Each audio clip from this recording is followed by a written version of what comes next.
साक्षी तिवारी जी, राधे राधे महाराज जी। महाराज जी, क्या किस्मत जैसा सच में कुछ होता है? क्या हमारी किस्मत हमारी ही हाथों में होती है? तुम्हारे हाथों में नहीं होती, विधाता के हाथों में होती है। तुम्हारे हाथ में तो बदल देना भी, लेकिन नहीं, अवश्य में वो भोक्तव्यम कृतम कर्म शुभाशुभम। तुमसे जो पाप कर्म बने उनका भोग भोगो, जो पुण्य कर्म बने उनका भोग भोगो, और जो भजन कर रहे हो इससे भगवान की प्राप्ति होगी। नहीं, बड़े बड़े महात्मा जन आई हुई जो प्रारब्ध की मार है उससे बचा लेते, कोई ऐसा नहीं। सुनो भरत, भावी प्रबल बिलख कहो मुनिनाथ। मुनि नहीं, मुनिनाथ वशिष्ठ जी, जो नई सृष्टि रच सकते हैं। हानि लाभ जीवन मरण जस अपजस विधि हाथ, ये विधाता के हाथ में, ये अपने हाथ में नहीं है। अपने हाथ में राधा राधा राधा राधा रटो, और दुख सहने की ताकत और आगे बढ़ने की क्षमता ये भगवान के नाम से प्राप्त होती है, भगवान की प्राप्ति होती है। महाराज जी, आपके श्रीमुख से बहुत बार महात्माओं का मतलब महिमा सुनी है कि उनके भजन के प्रभाव से उन्होंने क्या कर दिया। हाँ, देखो हम उसको इस रूप में देखो, हम आपको बताएं, जैसे आपके कैंसर है, अब आप हमारे बहुत प्रिय हो तो हम नष्ट कर सकते हैं। कैसे नष्ट कर सकते हैं? कि कैंसर की पीड़ा हमने ले ली, तुम जान नहीं पाए, अब हमारे एक फोड़ा हुआ, अब वो साल भर दर्द करता रहा, भीषण पीड़ा रही, वो तुम्हारे पूरे जीवन के कैंसर का कष्ट भोग लिए, पता नहीं चला, ना आपको पता चला ना समाज को पता चला, और आपको लगा बाबा के जादूगरी ने ठीक कर दिया। असलियत में जो संत जन किए वो ये किए, बकाया इस पर तुम्हें विश्वास ही नहीं कि छू, और ऐसे ये सब बातें अवश्य में जो भगवान ने कहा है, हम आपको सच्ची बात कहते हैं, किसी की क्षमता नहीं है। बिल्कुल आप इस बात से एकदम क्लियर हो जाइए कि यदि कल आपको चभेटा लग करके टांग टूटनी है, गिरना है, तो आप नाम जप कर रहे हो तो टांग टूटेगी नहीं पर चोट पहुंचेगी, इतना हो सकता है, पर आप कल गिरेंगे। बचपन से बड़े बड़े महापुरुषों का संग किए हैं और महापुरुषों के शरीरों में पीड़ा देखी है, और जो इतने भजनानंदी के ऐसे छू ले तो तुम स्वस्थ हो जाओ, ऐसे महापुरुषों को कष्ट में देखा है। तब वो सब हम दिमाग में बचपन, अब हम 13 वर्ष की अवस्था से आज 56 वर्ष की अवस्था होने जा रही है, यही तो संशोधन कर रहे हैं। वैज्ञानिक एक विषय पे लगता है साल 2 साल में हल हो जाता है, यहाँ पूरा जीवन हो गया उसी को हल करते हुए। और इस मार्ग में कभी पूर्णता नहीं होती, प्रेम में कभी पूर्णता नहीं, पूर्णिमा नहीं आती। प्रेम सदा बढ़ता रहता है, पर कमी महसूस होती रहती है कि मैं अपने प्यारे को उतना प्यार नहीं कर पाता जितना प्यार करना चाहिए। मैं बहुत नीच हूं, उनकी अपार कृपा है, मैं बहुत अधम हूं, वो बहुत कृपालु हैं। बस यही जोड़ चलता रहता है, यही होड़ लगी रहती है। कभी ऐसा अनुभव नहीं होता कि मैं पूर्ण हो गया, ऐसा लगता है कि अभी छक के भजन नहीं हुआ, अभी वैसा भजन नहीं हुआ जैसा होना चाहिए। इसलिए हमें लगता है हम लोगों को फालतू की बाहरी बातों में ध्यान देना नहीं चाहिए।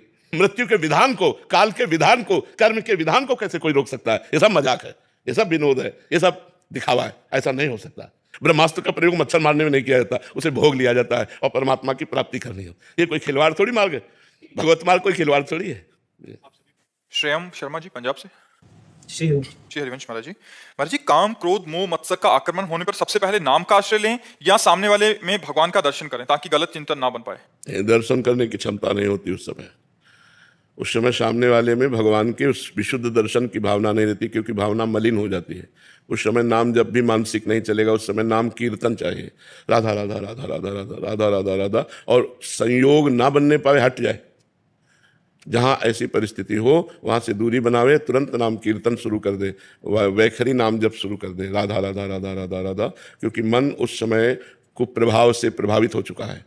अब वो शम नहीं रह पाएगा, शांत नहीं रह पाएगा, इसलिए हमको बाहरी साधन करना पड़ेगा। कोई सत्संग लगा दिया ऐसा, उससे निकलने का उपाय बताए गए हैं, वो हम सुनने लगे, या किसी के पास बैठकर भगवत चर्चा करने लगे, या नाम कीर्तन करने लगे, तो हम बच सकते हैं। जैसे रात्रि का समय ऐसा कुछ भाव आया तो हम टहलने लगे, पद गायन करने लगे, नाम कीर्तन, उस समय ऐसा नहीं। ये तो पवित्र भाव है, जिस समय हम भाव में होते हैं तब।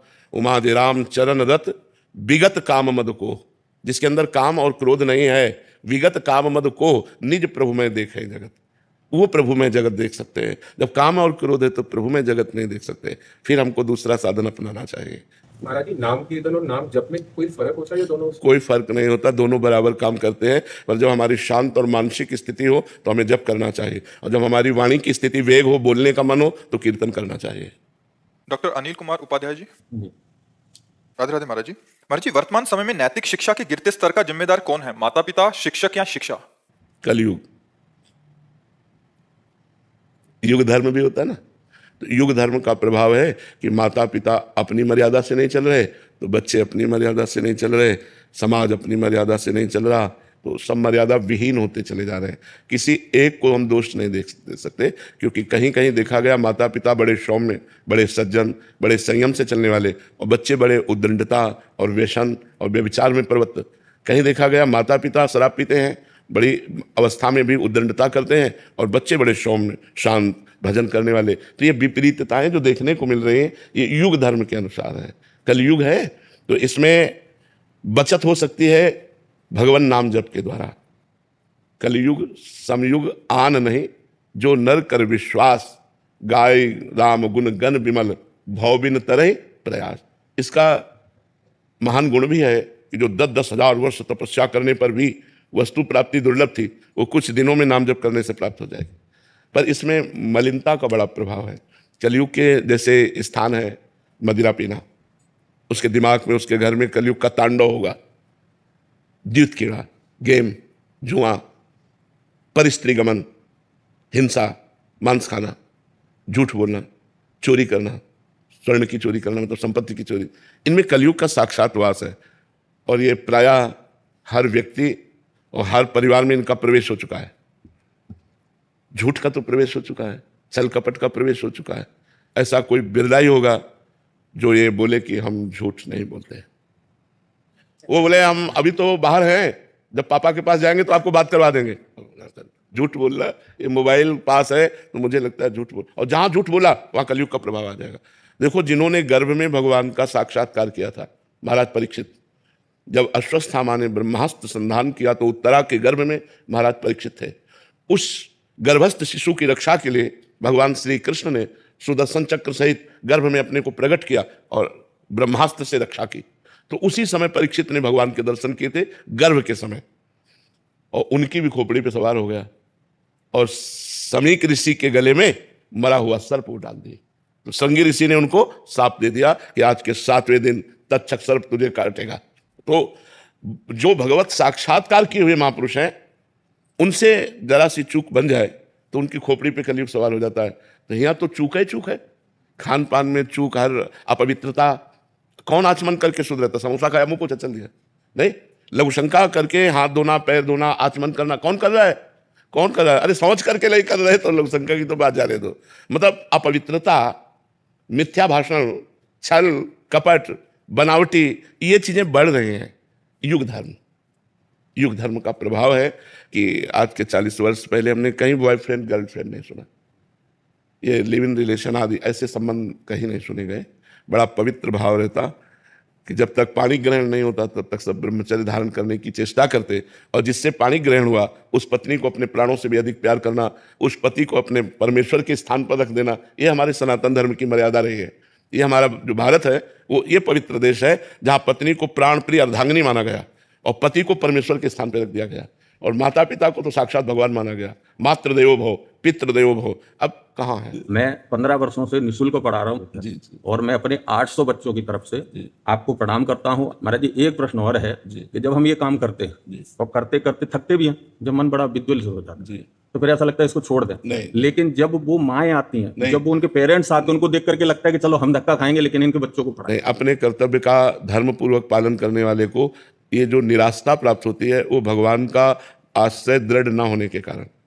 केवल आप व्यवहार का आश्रय दृढ़ लिए हैं, भगवान का आश्रय दृढ़ नहीं लिए। यदि आप नाम जप करते हुए भगवान का दृढ़ आश्रय लें और परोपकार करें तो आपका हृदय शीतल रहेगा, ये स्थिति ही नहीं आएगी, ये स्थिति। और हम इतना जरूर वादा करते हैं कि भगवान आपकी आवश्यकताओं को अवश्य नहीं कर रहा है, भगवान पूरी कर। क्योंकि ये हम स्वयं में अनुभव कर रहे हैं कि हमारे 500 साधुओं का और सैकड़ों अन्य अतिथियों का भोजन छाजन वास व्यवस्था सब भगवान कर रहे हैं। तो हमें लगता है यदि हम निःशुल्क कार्य करेंगे तो शुल्क भगवान देंगे, और वो हमारे हृदय में शांति और बाहरी व्यवस्था भी करेंगे। कौन कर रहा है? ये वो सब कर रहा है।